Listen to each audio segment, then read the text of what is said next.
Previous videos in this series have discussed statistical parameters like the mean or the median or the standard deviation that we can use to describe data.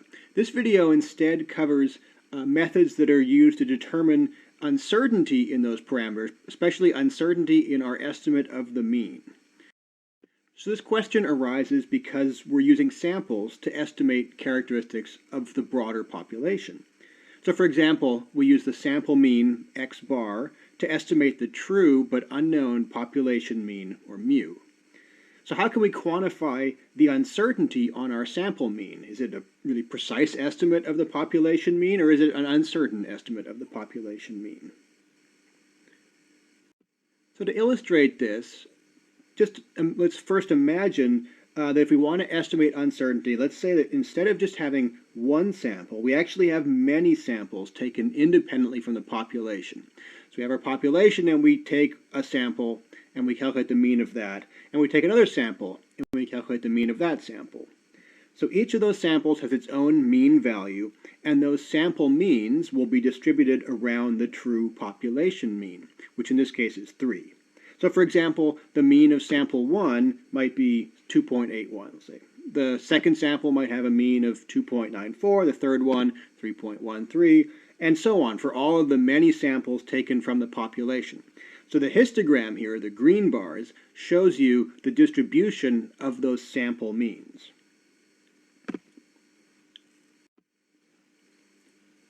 So the distribution of sample means around the true population mean is an example of something called a sampling distribution.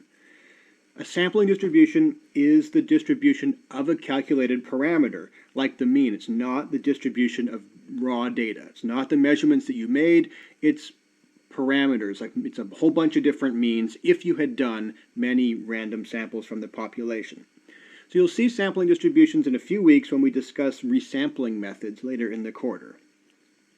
But for our purposes here, the standard deviation of this sampling distribution, the standard deviation of all of the sample means, if we took a whole bunch of them from our population, defines this parameter called the standard error, or the standard error of the mean.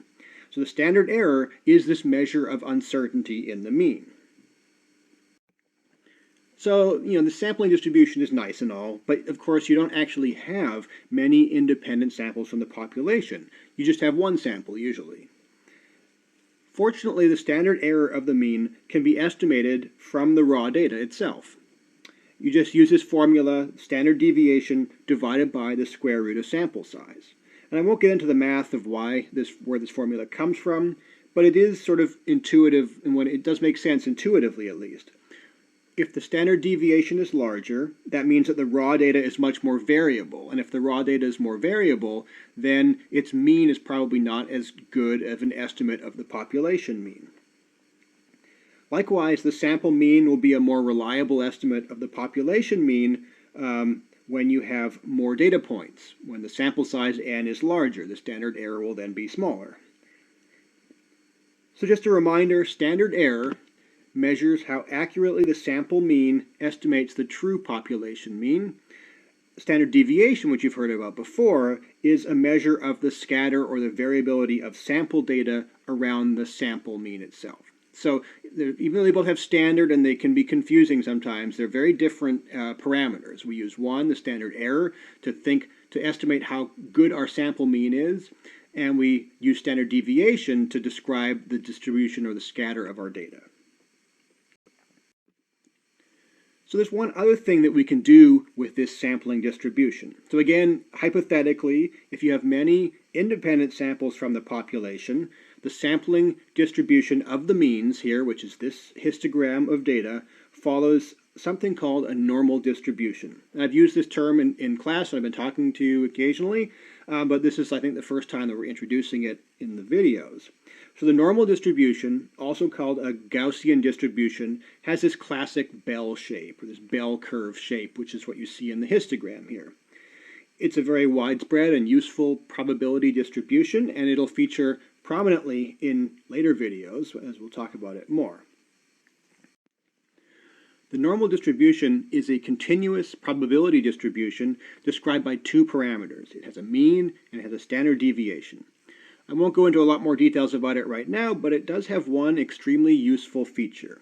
Regardless of the shape of the normal distribution, regardless of its mean or its standard deviation, the same amount of data always occurs under a given area of the curve.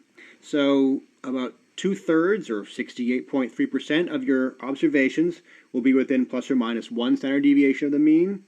About 95% or so will be within plus or minus 2 standard deviations, and about 99.7% will be within plus or minus 3 standard deviations.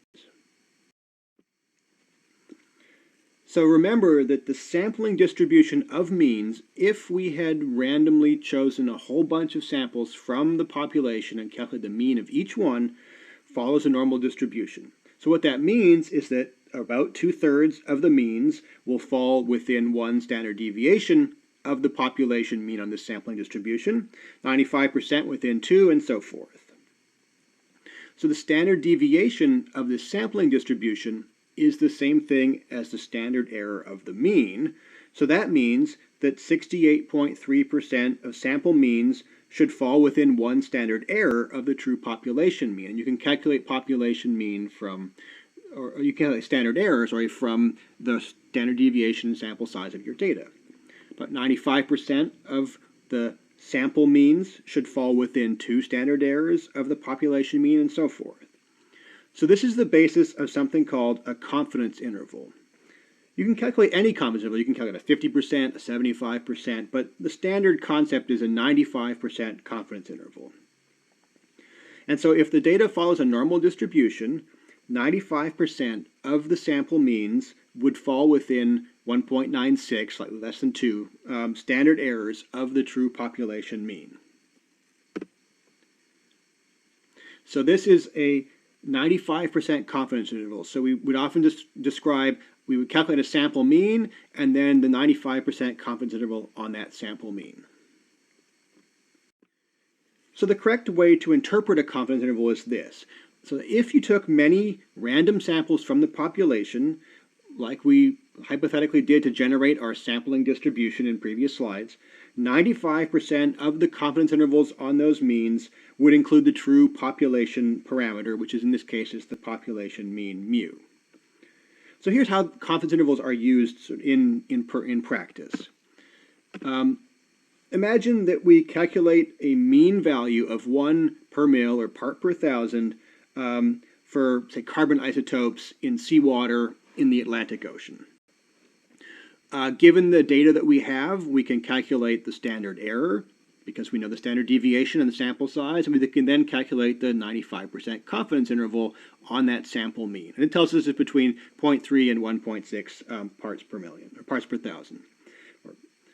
Let's say we also measure a bunch of samples from the Pacific Ocean, and we measure their carbon isotopes. We calculate their carbon isotope composition as 0.15 per mil. Well, you'll notice that the sample mean for the Pacific falls outside of the 95% confidence interval for the Atlantic data.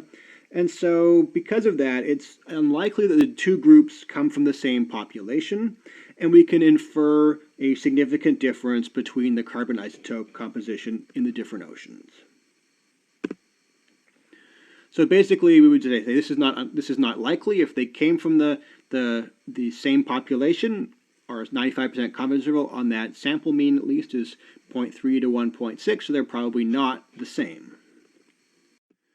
So in R, standard error, there's no built-in function for it. It's very easy to calculate because there are 2 functions, one of which you know already. So remember, standard error is just standard deviation divided by the square root of sample size. So you've already seen the function for standard deviation, but you need to know the sample size. And so the R function called length here counts the number of elements or items in a vector. And remember, that vector can be a column in a data frame or in a subset. So that's how you can calculate sample size of a variable. So there is one complication if your data contains missing values. You've learned how with mean or standard deviation, you can use na.rm to remove the na values if there is missing data. However, length unfortunately does not have that option.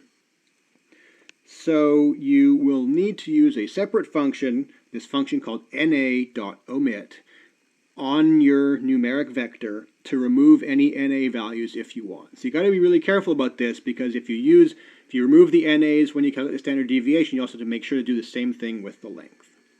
So we'll practice this and interpreting confidence intervals more in class as you're working through the programming part of things.